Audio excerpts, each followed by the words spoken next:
Stop bashing. Hindi lang si Angge ang nagtanggol kay Paulo, pati na rin ang solid Kim Pao fans.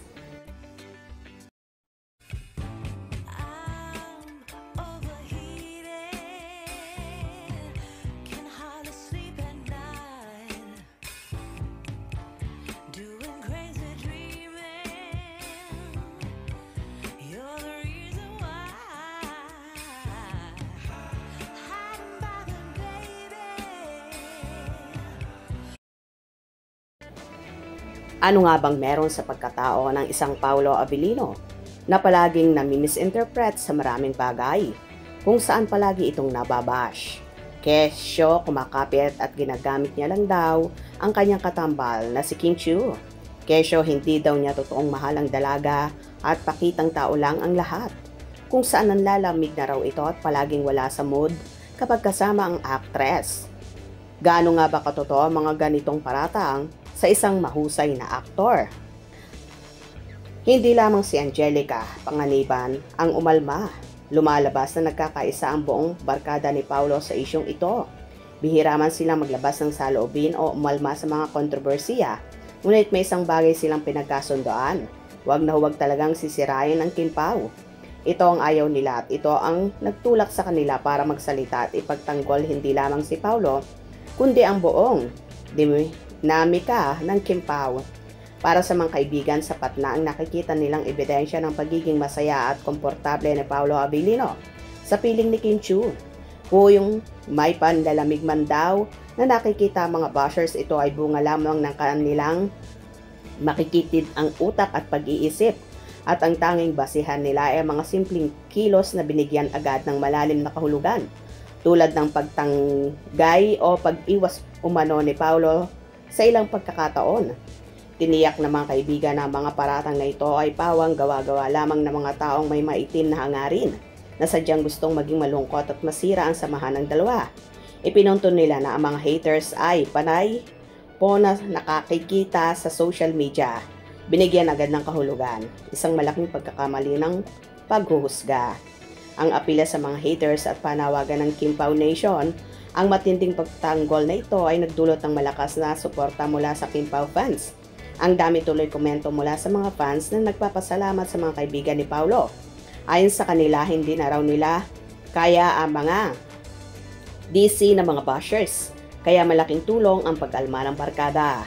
Maraming fans na nagsasabing buti na lang at may mga kaibigan na palaban at palaging nagsasalita para maipagtanggol ang Kim Pao.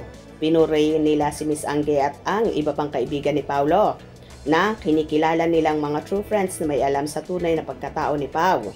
Ang pinaka-emosyonal bahagi ng kanilang panawagan ay ang pag-apila na itigil ng bashing. Nakiusap sila kay stop bashing. Hindi iyan ang dapat pagtuunan ng pansin. Ang daming problema ng bansa natin, hayaan natin ang Kim Pao na maging masaya. Isang napakagandang paalala na sa gitna ng maraming problema ng bansa at mundo, hindi na dapat dagdagan pa ng mga negatibo sa pamamagitan ng paninira sa buhay ng ibang tao. Ang Kim Pao ay bihirang maglabas ng kanilang sweet moments at kung minsan lang sila magpakita ng kanilang connection, hayaan na daw natin silang maging masaya. Ang kanilang kaligayahan ay dapat na ipagdiwang, hindi sinisira.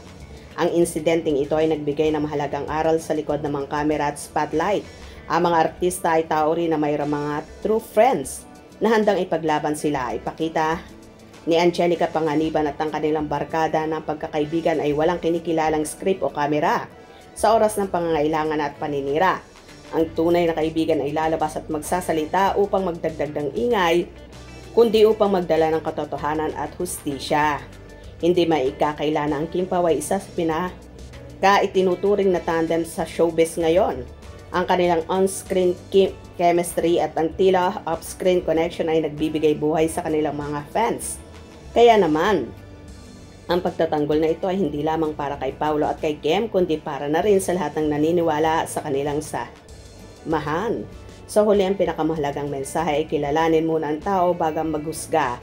At kung wala kang magandang sasabihin, mas mabuti pang manahimik. Hayaan na lang natin ang Kim Pao na maging masaya at bigyang pansin ang masakabulahang bagay. Salamat sa mga true friends na palaging nagsasalita at nagtatanggol sila sa tunay na bayani ng kwentong ito. Grabe talaga mga tao, no? Kung ano-ano na lang maisip, basta may konting makita kay Paulo, negative na agad ang ipinupukol sa aktor.